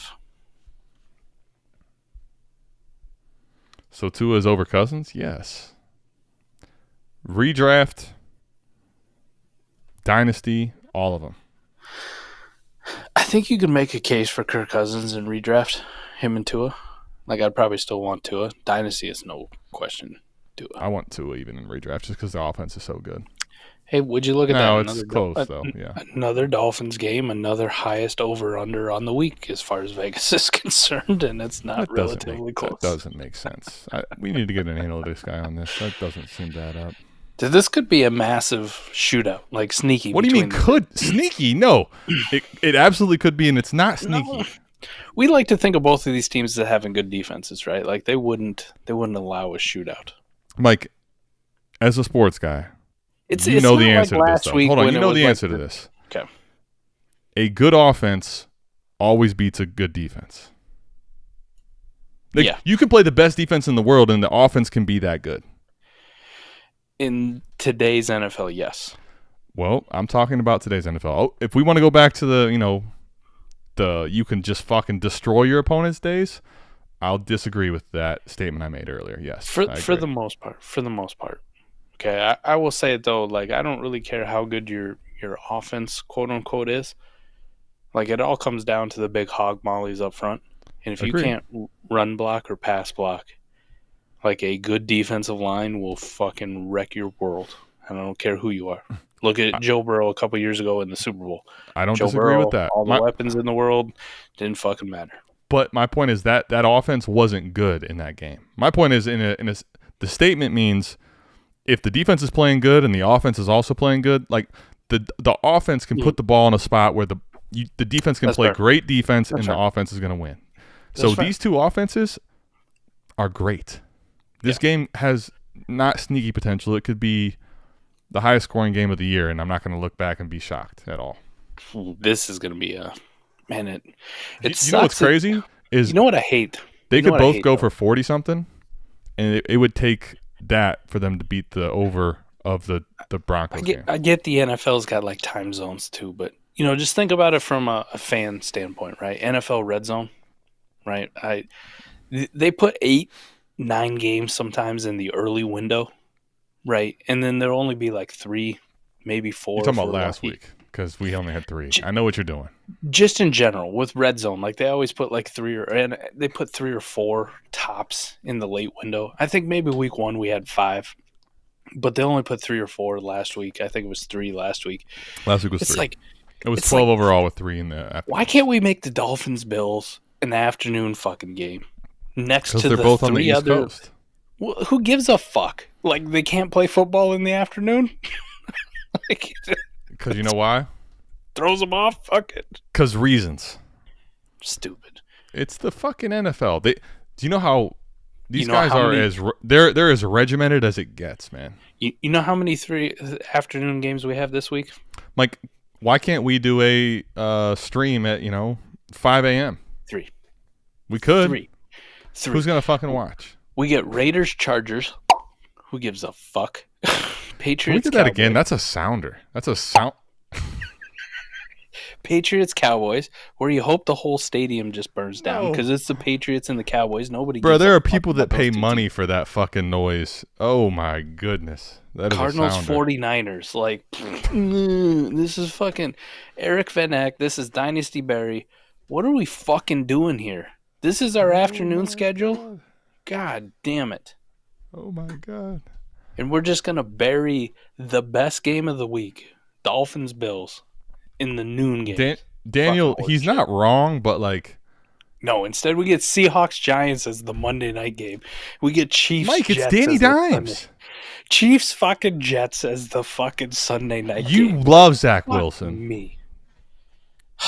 This should have been the fucking primetime game. What are we doing? But can I tell you what's really annoying is Flex this shit. But Mike, I don't think they can flex the 1 and 4s. Make a new fucking rule. Okay. Starting this week. You can't do that. Next year, I agree with that though. We're flexing fucking Chiefs Jets to Tuesday. Why? I had to watch the Chiefs fucking Bears last week. Okay. Listen, if it's a Tuesday football game, I'll fucking watch it, even if it's the Chiefs Jets. But Sunday night. Did you know that was one of my primetime games here? Oh no. And you know how bad it was, Mike? I love when this happens. It's so rare. No. So I have Sunday Ticket too, right? So when Sunday Ticket, what you purchase is every game that you don't have access to, right? So if you can get it in a out of market game, all the out of market games. Now, really, what you're buying is the other markets. It's not some special stream. You get the other local game broadcasters. Right. But the best part, Mike, is this happens maybe once, twice a year at most. A lot of times, maybe for a year, I don't even get this. When the game they put on national TV for me is so bad that they pivot to another game. Now, the best part about that is when you buy the Sunday Ticket, you cannot watch that other game anymore. So you have 2 fucking streams of the other game. So there's only 3 on there. So I could literally only watch, right before we're doing our recording, 2 games. And I'm like, sorry. This is why are they a primetime game for anybody? Well, if you bought Sunday Ticket, you got Red Zone too. Why don't you just put Red Zone on? You could. But the only thing is you can only watch them when they get inside the 20s. That's not how that works. You ever watch Red Zone? I do. I had it on. My point is it's kind of bullshit. Like, I want to be able to watch the game if I paid for both. Nah, fuck that. As a fantasy player, you should be watching Red Zone exclusively. Mike, I have it on a TV always. I have Red Zone on one of my TVs always. My point is, if I'm paying for, it's always on. Every time there's a TV that has Red Zone only. My point is, if I'm paying for both, I should be able to watch it. I get your point, but I think you're being a bitch here. Just watch Red Zone all the time, and you never have to worry about it. Red Zone's always on. I don't. Why am I paying for Red Zone if I only get to watch that? Well, just turn the rest of the shit off. Like, I have 3 TVs over here. I want to watch them all. I paid for this shit. All right, don't fight me on this. I will, because it's America, damn it. You want to go live in communism, go right a fucking head. All right? Fucking America. Who? Who's pissed? Scott Hansen. You would know if you actually watched Red Zone instead of just having it on. No, Mike, all you do is try to talk when I'm talking. I couldn't hear anything you said a second ago. I get it. Well, I'm going to get Scott Hansen on the South Harmon Spotlight. If you do that, not only will I applaud you, I'll take my L. All right. You watch Red Zone exclusively. Here's your boy, Gabe Davis. What are we thinking? Is this a good week to start him or no? It's always a good week to start Gabe Davis. I don't agree with that, but this is as good as a week as you're ever going to have to start a Gabe Davis share. Period. Like this is a great week. Start Gabe Davis. All right. Any games that you guys want to cover? We haven't. We have a few. This has been such a shit show of a stream. So we're already 90 minutes in. You guys are getting more than you bargained for at this point. I don't know if there's literally 4 games we haven't covered. Corn is communism. Wow. I don't know if that's a shot at Iowa or Ohio or both. What? What the fuck? I think that's a shot at the Midwest. Jesus Christ. All right. I'm going to make a judgment call here. You didn't want to cover Seahawks Giants? It's a primetime game. Why would I cover that? That's true. We'll cover it Sunday night when we're really looking forward to it. Are we?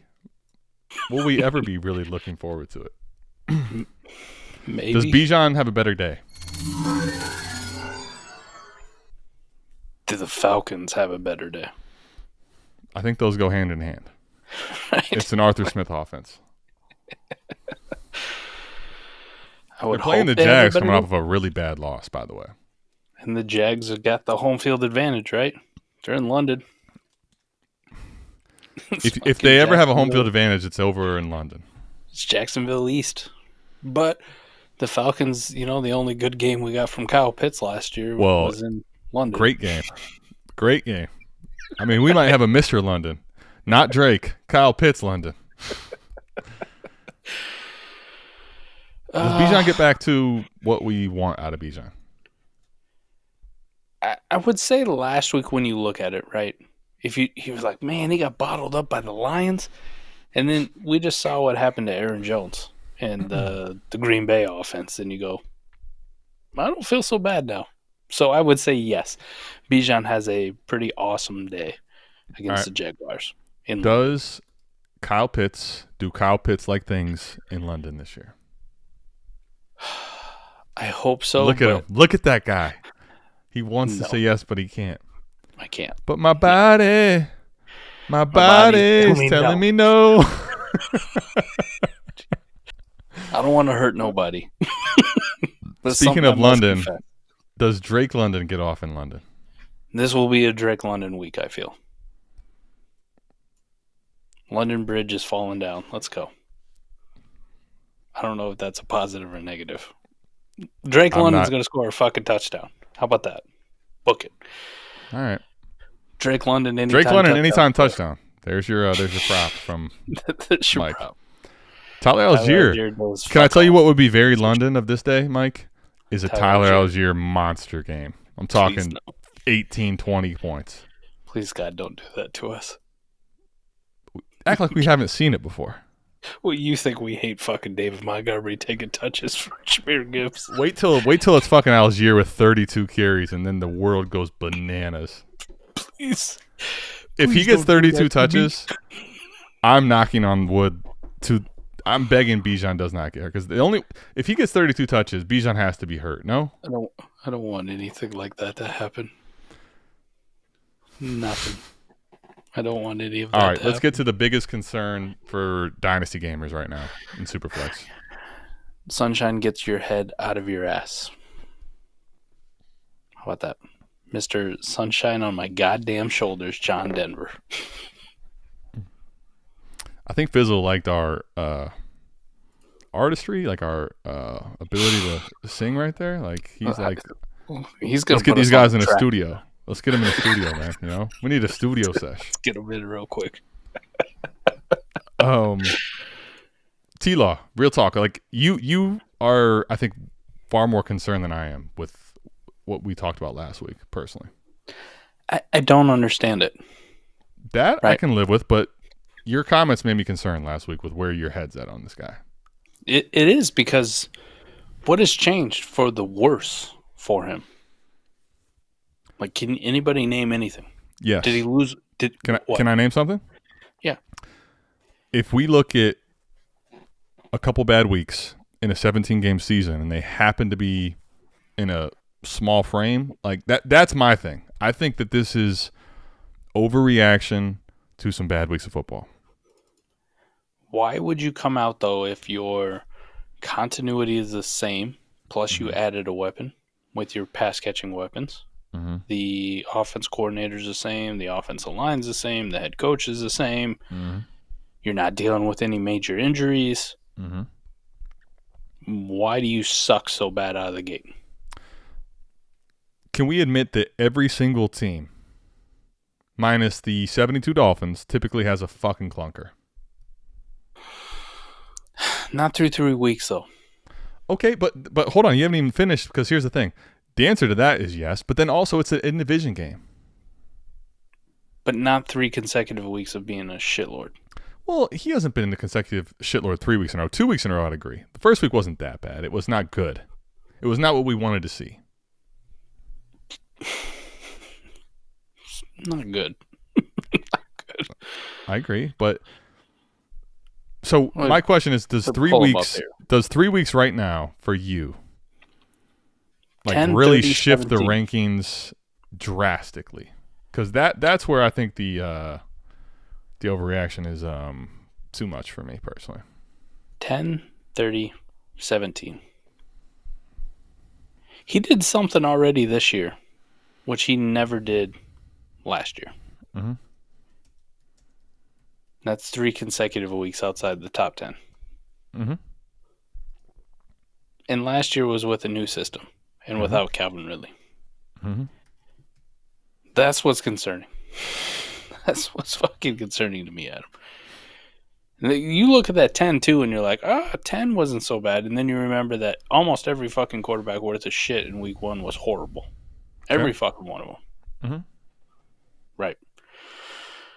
Fields, we know, was bad. Derek Carr was bad. Matt Stafford was bad. Jalen Hurts was especially bad. Jared Goff was bad. Lamar Jackson was 23rd. That was fucking horrible. Danny Dimes was 28th. Dak was 29th. Joe Burrow was 32nd.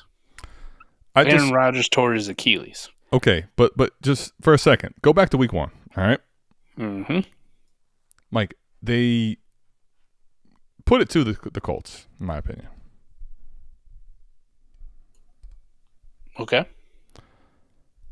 He's 75% completion, 2 touchdowns. Like, is he a top 10 quarterback? No, but he played every part of what you would want an elite quarterback to do in that game. That would be fine. So my point to you is, in week 1, I'm going to give him, I don't care about the fantasy. I think he did everything he needed to be an elite quarterback in that game. Okay. Week 2 and week 3 are different conversations, which is now why I'm having the conversation with you of, are we going to look back at these 2 weeks and be like they were a little more of an aberration for a full season, or is this really what we're looking for the rest of the year? And that's the conversation I'm having right now with people. It's very concerning to me that he's had 3 consecutive weeks of being below average. I'm not putting week 1 in the fantasy conversation because he played well in that game. But it still fucking counts because he had weeks like that last year where he probably blew a team out. Right, but I'm saying he did 3 consecutive weeks. If you look at the 3 weeks that he has right now, week 1 he checked every box he needed to as an NFL quarterback that was elite. He was okay. He was 75% completion, 105 quarterback rating. Like, what do we need? No.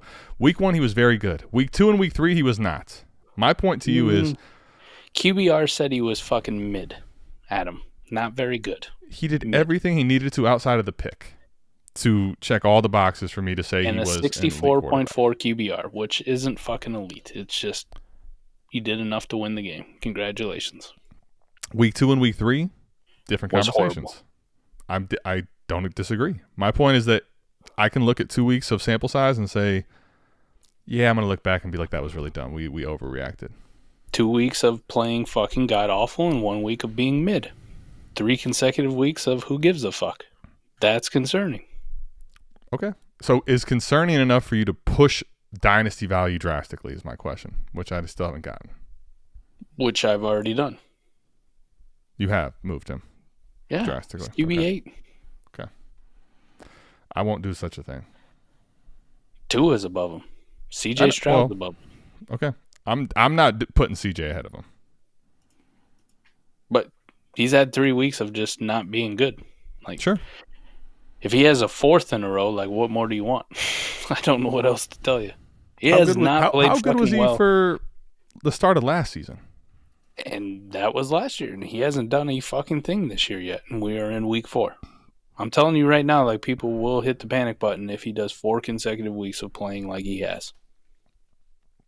I will be buying your T-Law shares. Everybody, Mike included, send the offers. Prove yourself. I'll take T-Law off your hands because I know he stinks. I'm saying, Adam. He's terrible. It's even more concerning with a guy who has no reason to be playing bad for 3 weeks. None. He's played bad for 2 weeks, in my personal opinion. He's played bad for 3 fucking weeks. He has not played bad for 3 weeks. He's played bad for 3 weeks. He has not. He got that part is not debatable. Weapon. He's played bad for 2 weeks. You can argue if he played good or played bad for okay 3 weeks, for and he first got an week. Offensive weapon, and nothing that's around not him has changed. Actually, a true statement. He has not played bad for 3 weeks. He's played bad for 2 weeks. Line, running back, head coach, defense is basically the same, and yet he's still just not good. I don't know why. He's played bad for 2 weeks in a row. And if I panicked on every person that played bad 2 weeks in a row, I would be the biggest loser in trades ever. But Fields plays bad for 3 weeks in a row and everybody loses their mind. Because he's also played bad a lot longer than 3 weeks. And he has a team that has multiple picks and has a chance to take over his spot. And they've been wanting to. Like, T-Law went to the playoffs. I'm not saying that T-Law is not reason for a little bit of concern. But it's 2 weeks for me. I'm going to fade the noise and trust in the talent with that. If for example, Justin Fields is in a situation where the team's not in a great situation to replace him, I'm not panicked on Fields either. The difference right now is this team is probably already thought about it, and right or wrong, they're putting him in positions to fail. Like, this is fucking bullshit for Fields, but I don't have to – what I think about that doesn't matter because they're in a position to replace him very easily, and it feels like they want to. This is also the same head coach who got fired only a few years after winning a Super Bowl. So it should probably tell you about how long his leash is, too. Well, Peterson could be gone, but I don't think teams are looking like, T-Law, we got to replace you. That's the difference. He keeps playing like he has been, they will. Okay. We can do it for Fields. We can definitely do it for Mr. Sunshine. I will be buying Mr. Sunshine. Sunshine. Sunshiny days. Come on, Fizzle. Sing with me, man. Buy. We're buying. Tell him. I'd sell. You see how quick he was to sell all these other players. He ain't offering no type of T-Laws this way. Let's go. Are you going to pay me QB 6 prices like you're talking about? QB8? Yeah, I'll pay you QB8 price right now. You're paying me QB8? Yeah. Let's go. We're going, 2 first, 2 seconds? You give me T-Law for your share of Stroud right now, anywhere is done. Okay. Done. Easy. 1,000%. I actually don't know if we can find that. If we do, that's not even close for me. Since I'm so ludicrous, what are you adding on top? Why would I do that? You have them ranked ahead. You're getting to go to a different tier. You're the one that said he hadn't played bad all year. T-Law is in panic tier. We go round and round on this one. He we played really good. We just did. Look at him. He checked all the boxes. 75% completion. 75% Studio session tomorrow. Come through. Let's all right, we have done something to earn a downward thumbs. So that's good. It's like a Koopa thumb. If you know, you know. It's a turtle thumb. It's a T-Law week 1. That's what we got. Here's what I'll tell you. T-Law's a buy. Easy buy in Dynasty right now. He's an easy meh. He's an easy buy in Dynasty. Like, if you get 3 weeks even. Like, first and foremost, everybody listening, you listen to Mike all you want. He did not play bad in week 1. He didn't play great in week 1. He didn't play even good in week 1, but he checked every box he needed to as a quarterback in week 1. So he's played bad in 2 weeks. And in Superflex leagues, if you have quarterbacks that are in a top 12 conversation that have 2 down weeks and you can buy them, I'm buying them. Probably the exception to this rule would be Fields because he's played bad in 3 weeks and the panic is to the different level where they can replace him. Okay? Outside of that, this is what you buy. The reason we play Dynasty and Superflex leagues is for the opportunity to buy a guy like this. Believe me, don't believe me, don't take my word for it, but I'll be here, and I'll be louder than Mike. I'll be louder than every fucking person with a pulse to tell you I was fucking right. Sign me the fuck up and fizzle. When that happens, I'm going to need a studio session. Ooh. And when we find out he's horrible. And if Sunshine is a terrible quarterback, I want the studio session in my ears from y'all. I'll give you that. I'll give you that. We'll give it to you. We already had an on-air trade, Dynasty Jax, by the way, which you will see in 2 trade shows because I got to put the other trade show up for tomorrow, which we have no time to record for tomorrow. But it'll be the following week. We'll have a on-air trade, which actually, let me just backtrack because we have an on-air trade all the time on the trade show nowadays, right? We have the America's Game on-air trade. We do on-air trades like it's nothing anymore, you know? It's going to be like 3 consecutive weeks. Exactly. So, no news is good news. Well, that's what happens when you play in 30 leagues together. It's like on the Kelce show, right? Or you have disagreements about new news. No. T-Law needs to play well this week. Otherwise, people will panic. All right. Let's get to actionable discussion before we leave then. Yes. Are you panicked on T-Law currently? And if he plays mid this week, what are you doing? If he plays badly this week, like he has been, then yes, you should be Are you concerned. panicked? Okay. I wouldn't say panicked. You never want to be panicked in Dynasty. Justin Fields is playing fucking horrible, and I'm not panicked. But you should be looking at other options. You should be looking for more people who believe in T-Law, and you should be seeing if they want to make a deal. I'm no plumber, but I think this plumber is correct. Man, I was told Calvin Ridley was going to be a top 5 wide receiver this year, too. It's fucking crazy. That ain't working. Now, to your point, if he plays really bad again, I won't be panicked, but a much more realistic concern conversation for me. I would agree. Now, let me ask you this. If he has a great week this week, what happens? Ho-hum. He kind of stays where the fuck he is. CJ Stroud's still really fucking good, which is why he's up where he is. All right. It's not like they're in different tiers. I didn't put fucking Trevor Lawrence in Dak Prescott's god-awful tier. So, everybody pump here. Your fucking titty breaks here. You're fine. It's okay. Give me come on. No. If T-Law has a great week again, the panic goes. The panic wasn't even there. People will still be concerned. The drum beat's loud enough. If he has a great week, like he's a top 3 option this week in fantasy, that's a great week. People also just do the whole thing. Well, it was the Falcons.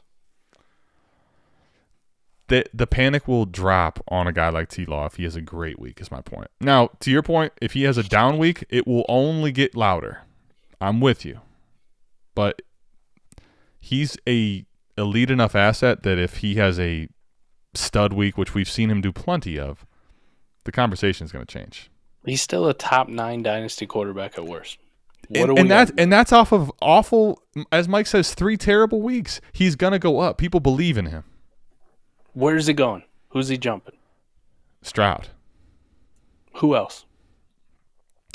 There's conversation, I think, if the Ravens play bad versus the Browns again, like if it's a mucky-up game, he jumps Lamar.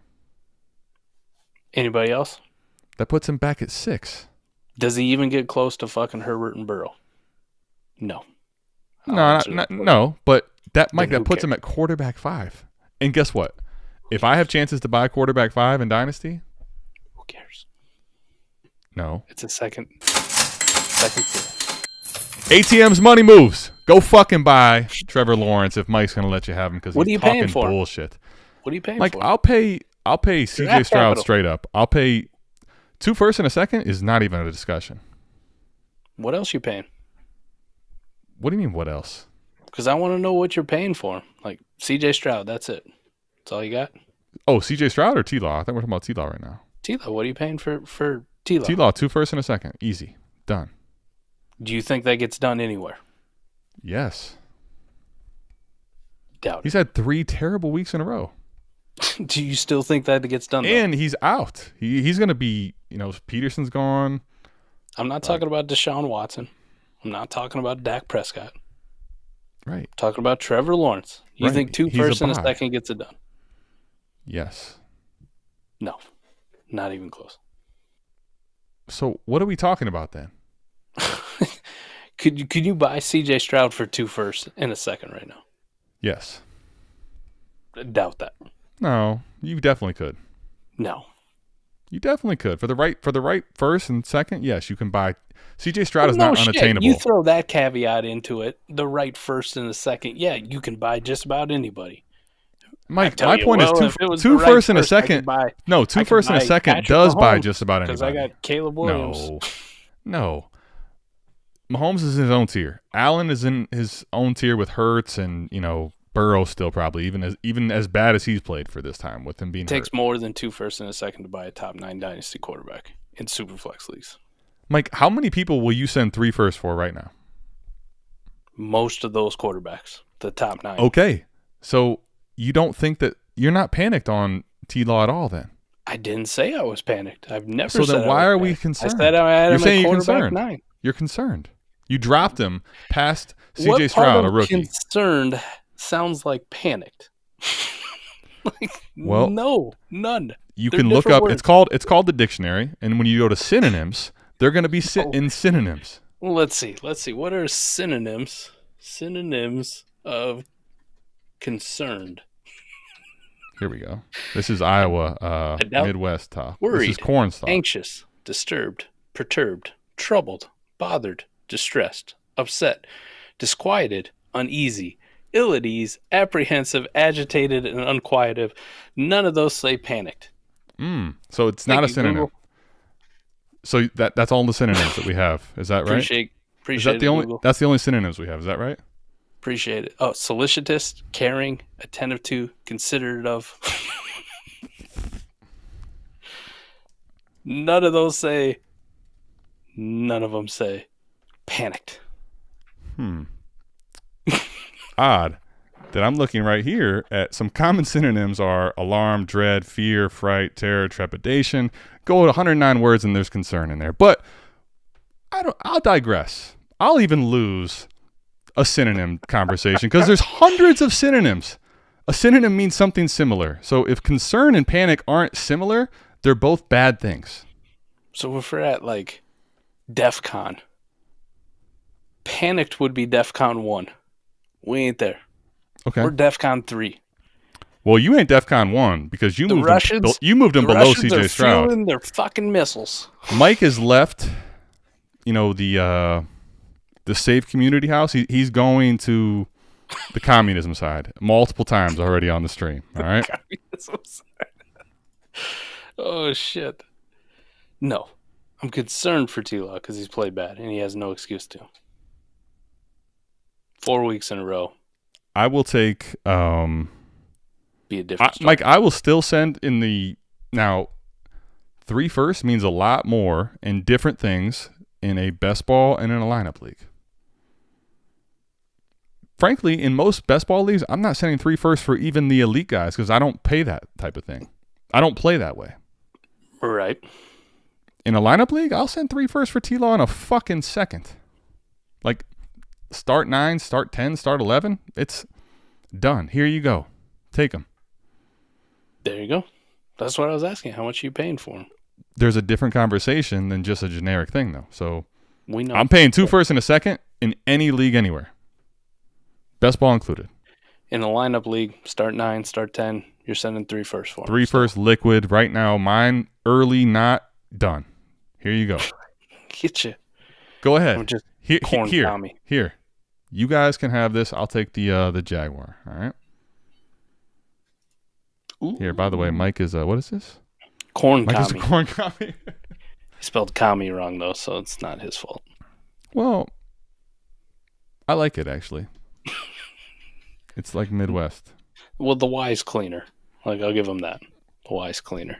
That's actually not. That's not a bad point. All right. We are almost at 2 fucking hours. I have to golf tomorrow. You're thinking about T-Law all fucking day. Just visions of T-Law. How many minutes do you think we had T-Law up as a hologram? That's got to be a record. Yeah, I think it might be. We definitely have had so I make these for about 1:15, and they always run. And you don't ever get to see them sit still. This one you probably saw for like 30 minutes sit still. So, forget the fact that we had all these other holograms to get to. Like no shit, Christian Kirk or Calvin Ridley. We'll have to have that discussion another day. But what happens if Calvin Ridley has a bad day again? That is a different conversation than T-Law as far as panic for me. Like if he doesn't do shit this game, I think I might buy though. He could have had a good game last week. He just dropped that fucking thing. Yeah, I think the other thing is like receiver wise, it's opportunity. Like if he's going to keep getting the targets he's getting, I'm cool. Now Christian Kirk though has proven to be a thorn in the side of this Calvin Ridley blow up. I think that people don't realize.